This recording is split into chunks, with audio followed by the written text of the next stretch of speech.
The thing is, people are calling this a thriller, a suspenseful thriller, and I just like my thrillers with a little more thrill in them. Welcome back, friends. It's Maria, and today we're going to do another 5-minute review. I thought we would go ahead and do one on Lisa Jewell and her book, Then She Was Gone. So typically I am a Ruth Ware diehard fan. I've read all of her books, and so that's what I compare everyone to. Whether or not that's fair, I don't know. But I thought we would go ahead and see what Lisa Jewell is about. She does have a new book out.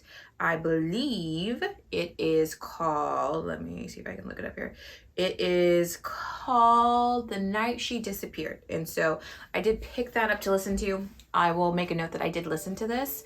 And I actually really enjoyed the narrator. So it was an audiobook, and I listened to this, and I wasn't sure if I would give Lisa another shot, but I am. So just so you're aware. So let's get into it. Okay, so with this book, I would say it's a pretty solid 4 stars. I was kind of leaning towards a 3.75 after I finished it. In the beginning, the first half, I was like, oh, this could be like a 4.5. But I think once you've heard it or read it from beginning to end, it's solidly a 4. The thing is, people are calling this a thriller, a suspenseful thriller, and I just like my thrillers with a little more thrill in them.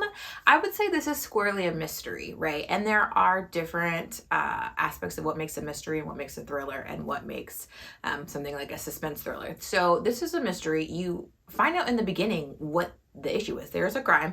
It was committed. And then you're just like, okay, so where is this book going? So there's a mom, her name is Ellie Mack, and her daughter, Ellie Mack, in the first 25 pages, you find out, is dead, right? So essentially, it kind of fast forwards, I don't know, like 10 years later, Laurel's daughter died when she was 15. She was her golden girl, her favorite child. And so losing her and not knowing what happened to her kind of tears the family apart. You find this out in all, like I said, in the first 15, 25, 30 pages.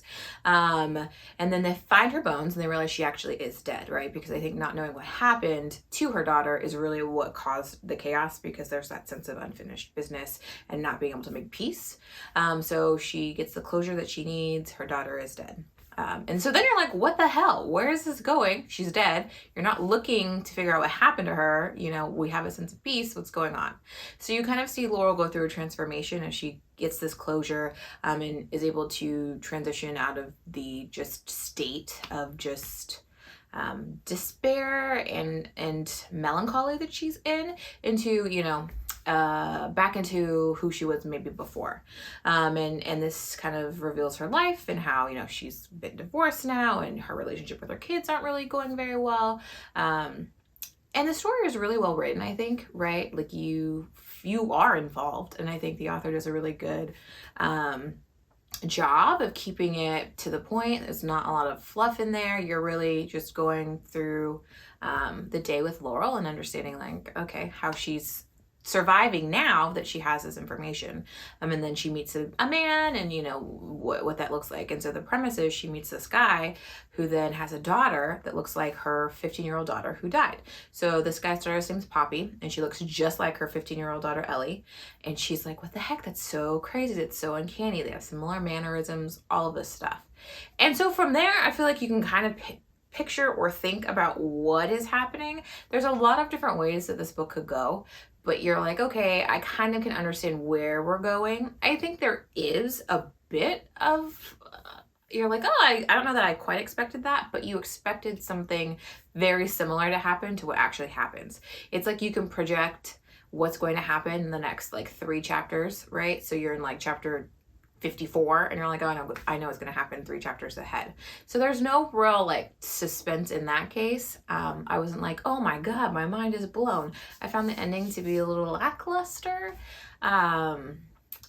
honestly. So that's why I wasn't sure that I wanted to give her another shot, because it seemed like it had such promise and then it kind of fell flat. The last, I'm going to say 50 pages, you're kind of like, what? Okay. All right. But all in all, it's a quick read or a quick listen. If you listen to the book, the narrator is really awesome. It's a really a good story. It's interesting. It's told from 2 different perspectives. I guess 3. So it's cool from different perspectives from people within Laurel's life, but predominantly it's from Laurel's perspective, right?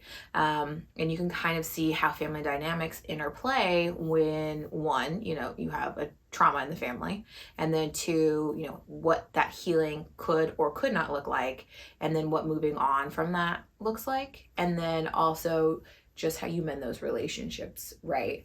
So there's a lot of that in there, finding yourself. It's like, you know, figuring out who you are later in life, because she is, you know, a 40-year-old divorcee with 3 kids. And so I think it's an interesting read.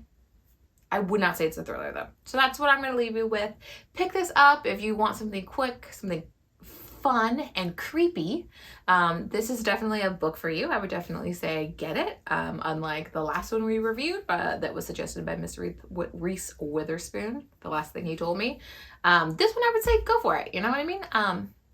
Pick it up. So that's all I have for you today. I will see you in the next one. Let me know if you listen to this, and I'll keep you posted on my next Lisa.